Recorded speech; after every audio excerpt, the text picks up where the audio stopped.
BJP ജയിക്കണം എന്നാണ് എൻ്റെ കണ്ടീഷൻ. പി സുധീർ ജയിക്കണം. ആ സുധീർ BJP ജയിക്കണമെന്നാണ്. ഞാനൊരു BJP കാരൻ എന്നുള്ളതല്ല, പക്ഷെ BJP ജയിക്കണമെന്നാണ് എൻ്റെ പ്രതീക്ഷ. അത് വരാമെന്നുണ്ടെങ്കിൽ നമ്മൾ ഇവിടെ ക്ലിയർ ആവും.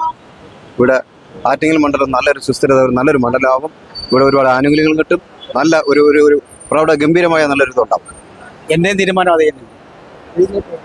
BJP വരണമെന്ന് പറയുമ്പം ഇന്നത്തെ കാര്യങ്ങൾ വെച്ച് ആലോചിച്ച് നോക്കുമ്പോൾ നമുക്ക് പുള്ളിക്കാരനെ കൊണ്ട് വലിയ വലിയ വലിയ സഹായങ്ങളല്ലേ ചെയ്തിരിക്കുന്നത്. പാവങ്ങൾക്ക് കൊടുക്കുന്നുണ്ട്. പിന്നെ മറ്റുള്ളവർ ജയിച്ചിട്ട് എന്ത് ഫലം, എന്തുണ്ടായി ഇവിടെ? ഒരു നാടിന്റെ വികസനത്തിന് വേണ്ടി BJP അങ്ങനെ തന്നെയാണ്. അങ്ങനെ തന്നെയാണ്, അത് തന്നെയാണ്. കാരണം അത് തന്നെ അത് ഞാൻ തുറന്ന് പറഞ്ഞു കഴിഞ്ഞു. BJP അധികാരത്തിൽ വന്നു കഴിഞ്ഞാൽ നമുക്ക് അതിന്റെ ഗുണങ്ങൾ ഉണ്ടാവും. പാവപ്പെട്ട ആൾക്കാർക്കും എല്ലാവർക്കും ഏറ്റവും കൂടുതൽ നമ്മളെ നരേന്ദ്രമോദി സർക്കാർ വളരെ നല്ല രീതിയിലാണ് ചെയ്തിരിക്കുന്നത്.